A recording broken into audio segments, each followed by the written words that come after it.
Assalamualaikum warahmatullahi wabarakatuh. Perkenalkan, nama saya Briliadi dari kelas 1A dengan NIM 85661126. Saya dari Pokjar Belitung, Universitas Terbuka Palembang.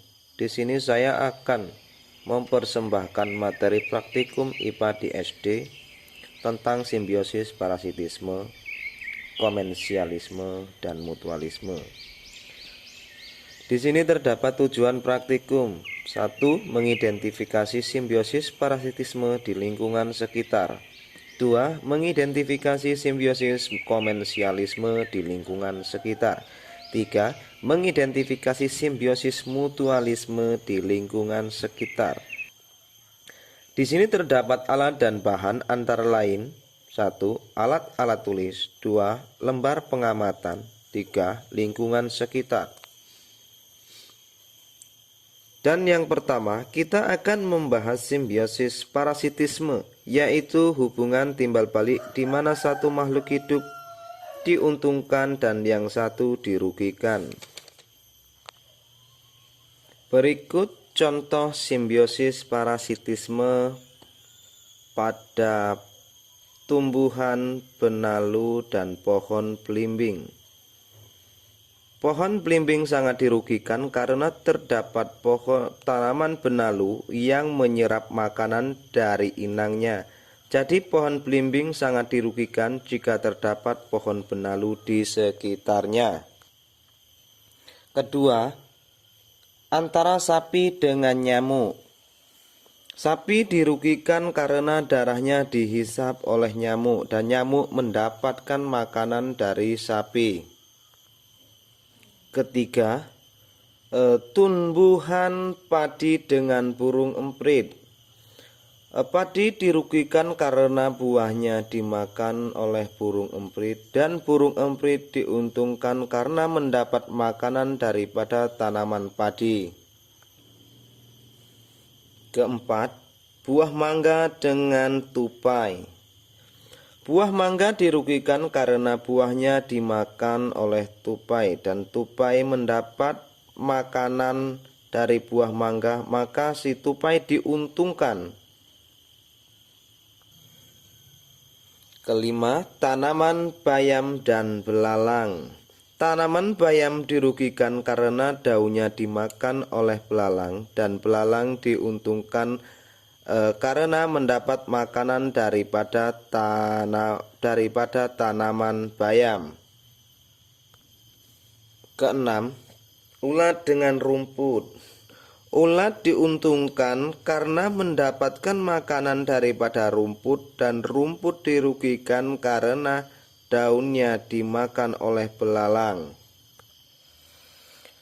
Baiklah, kita akan membahas simbiosis mutualisme.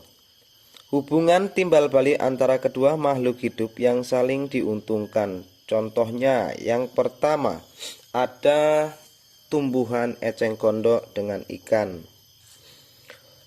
Karena eceng gondok dapat tumbuh dan ikan dapat keuntungan, bisa menjadi tempat bertelur ikan dan sarang pada anak ikan yang baru lahir, sehingga eceng gondok dan ikan memiliki hubungan simbiosis mutualisme, hubungan yang saling menguntungkan.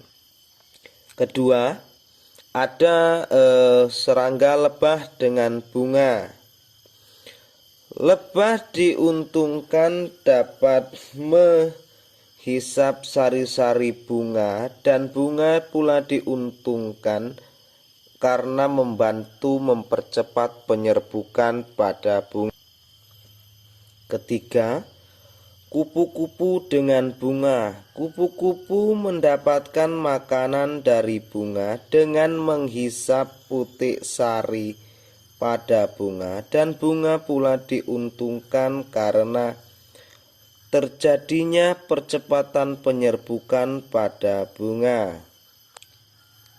Keempat, hubungan manusia dengan bakteri E. coli pada usus manusia merupakan jenis bakteri yang bisa ditemukan dalam usus besar pada manusia. Kehadiran bakteri E. coli untuk menghambat pertumbuhan bakteri jahat pada manusia dan mempercepat proses pembusukan sisa-sisa makanan pada usus. Maka dari itu manusia diuntungkan dan bakteri pun juga diuntungkan.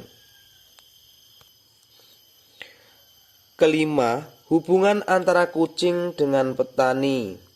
Kucing diuntungkan karena dapat memangsa tikus di sawah dan mendapat makanan. Petani juga diuntungkan karena tanaman padi lebih aman dari serangan hama tikus. Keenam, kerbau dengan burung jalak. Keduanya saling diuntungkan karena kutu pada kerbau hilang dan burung jalak kenyang mendapat makanan. Baiklah, kita akan lanjut pada simbiosis komensialisme. Adalah hubungan timbal balik antara dua makhluk hidup yang menguntungkan satu pihak dan pihak lain tidak dirugikan maupun diuntungkan. Contoh, simbiosis mutualisme.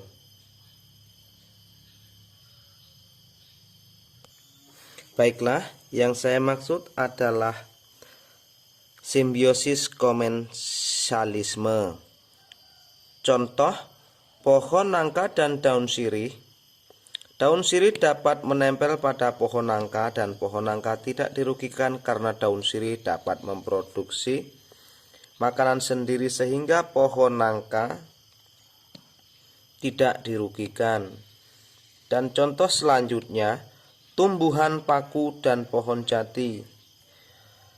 Tumbuhan paku dapat hidup dan menempel pada pohon jati, tetapi dia mampu memproduksi makanan sendiri sehingga pohon jati tidak dirugikan. Selanjutnya, anggrek dan pohon mangga. Anggrek dapat hidup dan menempel pada pohon mangga, tetapi anggrek dapat memproduksi makanan sendiri sehingga pohon mangga tidak dirugikan. Selanjutnya, kata pohon dengan pohon. Kata dapat berlindung pada pohon saat cuaca tidak menentu dan pohon tidak dirugikan. Selanjutnya, tanaman bengu atau kronika pada pohon mahoni.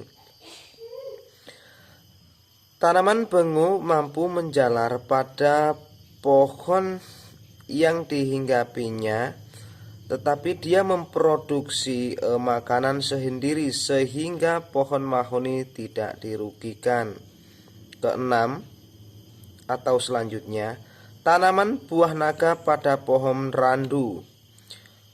Tanaman buah naga dapat memproduksi makanan sendiri dan hidup menempel pada pohon randu, namun pohon randu tidak dirugikan karena